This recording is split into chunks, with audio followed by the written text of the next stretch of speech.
And welcome back. Well, if you remember in the previous video, if you happen to watch these in order, we went through and lapped in all of our valves, our new valves, into our existing cylinder head and existing seats. And we got what I would consider passing test results for doing the vacuum test on those cylinders. On those valves, our valve seats. So what we're going to do is go through today and build these cylinder heads back up and prep for the eventual reinstall.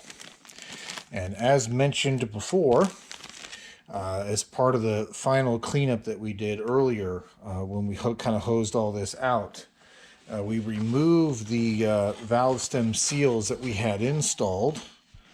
And I've got you zoomed in on a set down here. As part of the final cleaning process, because those valve stem seals were used to help seal things up during the vacuum test, and since we were still using lapping compound and things of that nature, they were just removed and used as kind of a sacrificial set just to help get rid of any contaminants. Again, they removed as part of the cleaning process. Like I said, they're not relatively expensive to replace.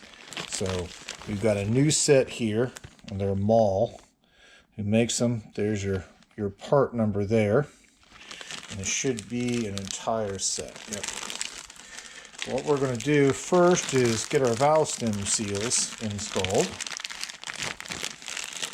You saw me do this yesterday, but to recap, if you haven't seen that particular video, we're just going to squirt each one of them down with a little bit of spritz out of our oiling can. And typically what I like to do is to oil this area right around here where the actual valve stem seal gets installed. It helps with the installation, and it keeps you from potentially, damaging a seal during the install. And in case you're curious what oil I've got in the can there, it's literally just the same oil that the 6.4 liter 2500 that we have uses. It's 0W40 Pennzoil. Why this one? Well, it's just what I have currently open and available.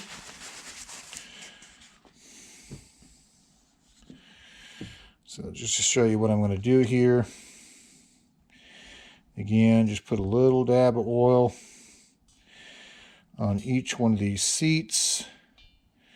And then we'll go in there and get a little hands-on with everything and kind of just smooth it all out. And by smooth it out is literally just kind of coming in here and running our finger around the area where that valve stem seal is going to seat. And then we'll get our new seals kind of pushed in place and get them ready to drive home.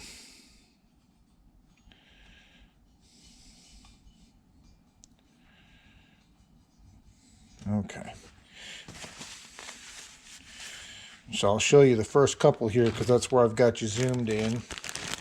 And I'll get the rest installed. I'll pause you and install the rest just so you're not watching several minutes of me installing valve stem seals, because it's literally the same all the way down the cylinder head. But I like to take them. Oh, first of all, again, just to reiterate, I think this is the common method pretty much a lot of individuals use. This happens to be a 12mm socket. And as you can see there, it fits the seal quite nicely.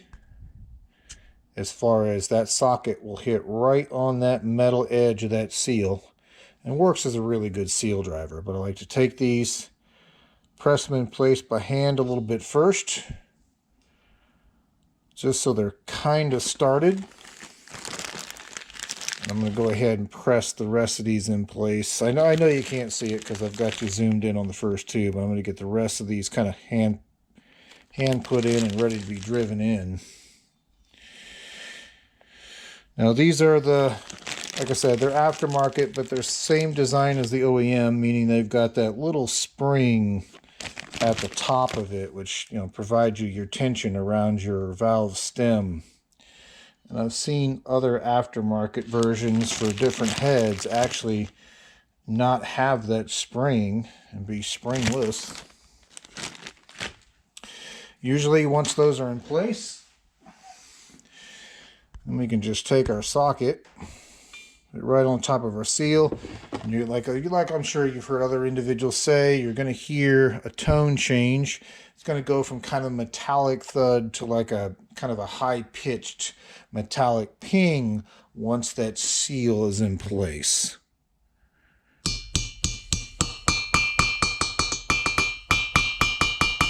So hopefully you heard that. I'm going to get the other side.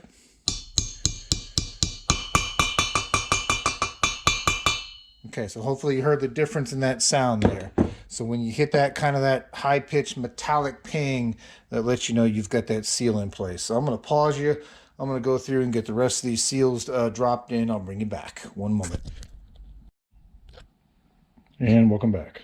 So we've got our head flipped over after getting our valve stem seals installed. The next thing we're going to do is just go ahead and start dropping our valves in.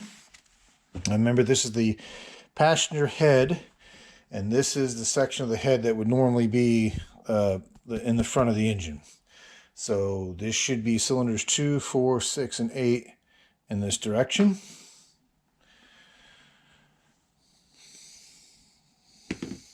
What we want is just to find our valves that we labeled in the previous video as we were getting our lapping done. And normally what I like to do is just take a towel, make sure that we're wiping off any residual oil off that valve seat. We know that these should be good, but I'll give these a quick wipe down.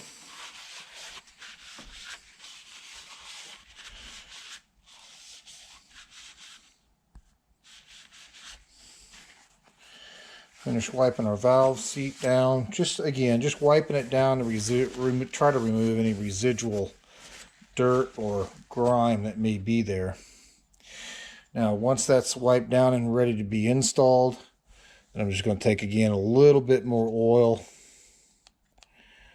oil down our valve stem here. That all around, and now with that nice and lubed up, we can go ahead and put our valve in. Now, like I showed in previous videos, I usually like to put them in until they just about hit that seal, which is where it's at now. And then when it hits that seal, a little bit of pressure and kind of a little bit of side-to-side motion with the valve as well, and you'll feel the top of this valve, these little grooves where the keepers go, you'll feel it kind of clear that seal. And I just like to ease them through like that, just to make sure that they don't inadvertently grab and potentially pull or tear something on that seal and, you know, cause an issue.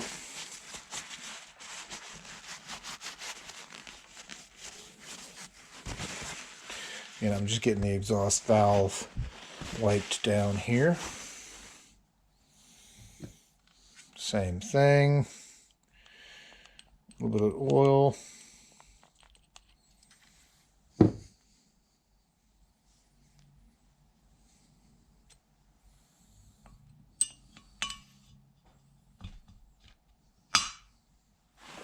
All right, perfect. And I'm going to do the same thing for the remainder of the valves, and then I'll bring you back. One moment. And welcome back. So we got our valves installed and our head rotated back over. And what I have is just 2 pieces of 2x4 underneath the head right now, just to keep it from touching directly to this surface, because this surface has kind of got some little bit of grit on it. I don't want it touching that mating surface of that head. But also the 2x4 on this cylinder and this cylinder should help hold the valves in place. So when we put the springs on, in case they start to slide down. Now generally with new valve seals, normally they're strong enough, they'll kind of hold the valves still while you're getting everything else assembled. But if not, the 2x4s will catch it. And then for these 2 center cylinders, normally you can just kind of reach in with your hand like that and just kind of push that valve back up if needed. Now what we're going to be using today, and you've seen me use this before, but I'll put a link in the description to it. This is a purpose-built tool put out by Powerhouse that just mounts to the when I get my display back up so I can see here, it mounts to the rails that would normally be mounted to the cylinder head to actuate the valves. And you can see it just kind of bolts in place and gives you the ability to compress the spring to put the retainer and the keepers back in. Now, if you remember, we're doing a 2.5 stage high lift cam in this setup, which is going to facilitate that it needs different springs and shims and everything from stock. So the spring you see here, this is a factory spring. This is going to be the new spring we're going with that was sent to us by our tuner, who also sold us the cam. And this is that's the factory shim, and this is the new shim. Now notice the new shim is a little bit thinner, but it's also a seat for the new spring. So it's going to help locate that spring where it needs to set. And thought you might want to see kind of both of those setting side by side. Let's pull this one up and let's pull this one up. And you can see here, they're roughly the same size, almost just about, but you can see a little bit different coil structure. This one's a little bit more, I guess I should say, not as coil in the bottom, and it has a little bit more of a taper to it. Like if you look at it this way, you see how narrow that one is versus this one, which is a little bit fatter than stock. So it looks to be a little bit more tapered, but interesting. Okay, so again, this is the factory one. We're getting rid of that one along with its shim, and we'll be installing the new shim with the new spring, as well as we've got new retainers to go here on the spring. Let me grab one of those. So again, factory retainer we won't be using. We'll be using these newer retainers because we're using a newer set of springs, but we'll get into all that when we do the assembly. Okay, let's see. So again, valve stem seals are in, valves are in. So let me get you set back up here on the side, and then we'll zoom in on these first two cylinders here in the end and get some hardware installed. One moment. And welcome back. So I got you zoomed in on the first two cylinders on this end. And let's see. So yes, this would be cylinder number 2 on this side, because again, this is our passenger side head, front to back, 2468. And what I like to do is take a little bit of oil. And if you've seen me install cylinder heads and engines on this channel before, you know I'm a fan of lubrication. Put a little bit of oil on that spring seat, and then take our new seat again. There it is there. Go ahead and pop that one down, get it in place. There we go, it's seated. And we can take our new spring, which you saw earlier, get that on there next. And now we need to get ready our new retainer here on the side and a couple of keepers. Now the keepers we retained off the old head. It was the only piece of hardware for the old valve train setup that we kept. We'll be using a little bit of grease when the time comes to it. You probably saw it in the previous shot. I just got a little pile of Lucas Red and Tacky that will pack the flutes inside of these keepers with, and that'll help hold the keepers onto the valve stem while we release tension off of this compressing tool. Let's go ahead and get this. Let me get you picked up here a little bit. So I'm just going to get this tool installed.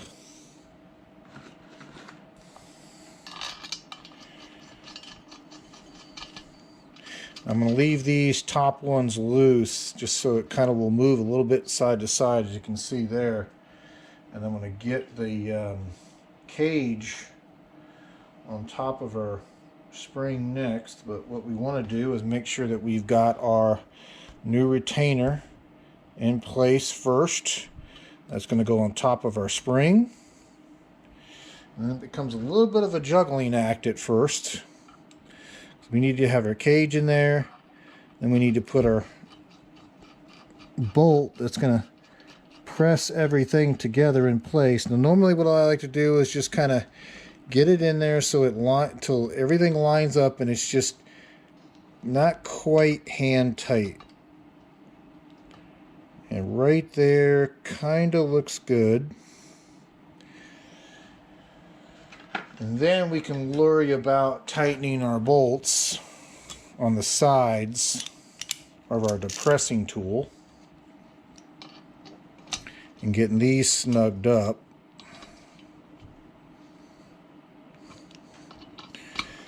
Again, you don't want to put a, impact on these. Basically, just hand tight will do it.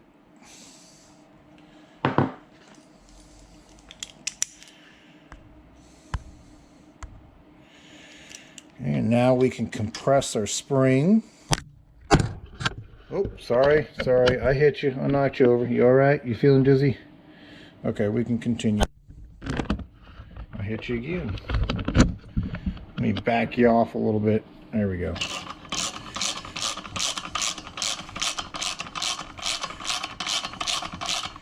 And what we're going to do is that we're going to compress that spring until we can get our keepers onto the valve stem. Now sometimes what happens is when you're compressing this, it'll push down on that valve a little bit. So if we pick their head up just ever so slightly, push our valve back in place, you probably heard it there. Now we should have enough room to get in there and put our retainers in place. Now there's a little bit of a gap between those valves and the top of that piece of 2x4 that's underneath. And if that becomes a problem for you, then what you can do is you can just take something soft, like a folded up pair of Post-it notes like this, and just stick it on top of that 2x4 just to eat up some of that additional space. You can see here, we're just going to pack these keepers full of grease, or at least enough that we can get them to hold themselves in place for us. There we go. And then usually you can just kind of come in here by hand, push the one in there like that, take it, spin it around so it's on the opposite side, and then that frees. Hold on, let's see, a piece of brush hair that I want to get out of there.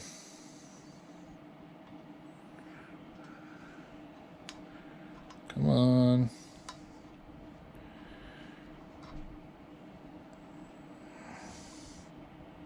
There it goes. Got it. Sorry, had a little hair that came off the brush.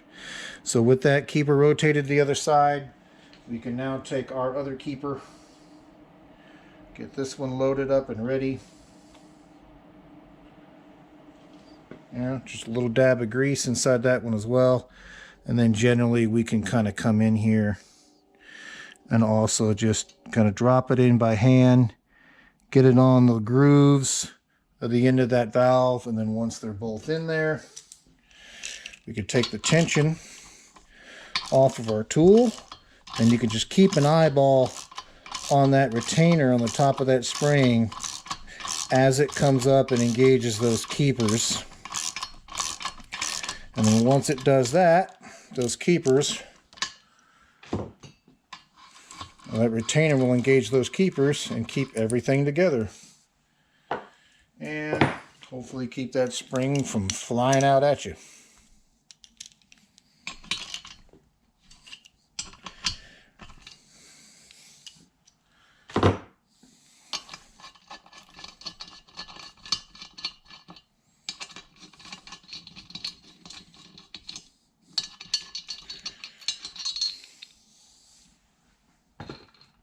There we go. All right, perfect. So that is one. And we've got, let's see, 2, 4, 6, 7 more to go. So it's going to be the same process, and I'm going to skip ahead and kind of go get the rest of the springs installed. But it's going to be the same process you just saw here, right on down the line. I'm not going to film it because it's literally just going to kind of get repetitive after a certain point. But like I said, it's pretty straightforward to get this assembled. But in my mind, what is critical is having the right tool, a tool such as this one, just to get everything compressed and lined up so you can kind of get everything back together. So I'm going to work on this and I'll bring you back. One moment. And welcome back. So this is our passenger head all completed at this point. Got our new seats / shims, springs, and retainers installed. And remember, the keepers were kept from the previous install. So again, not a bad process to do. It's just that it just takes a little bit of time because obviously with this tool only being able to do one spring at a time. So there are other setups out there that people have custom made where they can do like all 4 springs at one time. But, just take your time with it. It's not too terrible to do. And it does help quite a bit to have a little bit of grease on hand just to pack the flutes of those keepers with, so that way they'll stay stuck onto the end of those grooves on those valves. So that way you can just release your pressure off your spring. So with this head being done, we're going to get it down there in our storage bin and pull the other head out and kind of wash, rinse, repeat the process. Obviously, I'm not going to show you installing, valves, show you the process on this one because it's the exact same process that you saw on this one. But I'll bring you back as soon as they're both done. So one moment. And welcome back. So we've got our passenger one, as you know, down in our tray. It was finished. You can see our driver's side here now is now finished. All the springs, all the new hardware associated to the springs have been installed. Again, no issue with the install. It's pretty straightforward to get these done. So it's going to be a relatively short video today. Just to show you that part number again, put out by Powerhouse. It's a POW 352003, and as you saw, this tool is specifically made for doing Hemi heads. It is but as you saw, it is a 1 cylinder at a time type tool. That's not necessarily a bad thing because it does give you the ability to kind of slow down a bit and kind of be a bit more methodical with your installs and your deinstalls. But as you can see with the installed springs, these springs, which are being replaced due to the cam that we're switching over to, you can see these have a much more kind of cone, like traffic cone kind of tapered shape to them versus the factory springs.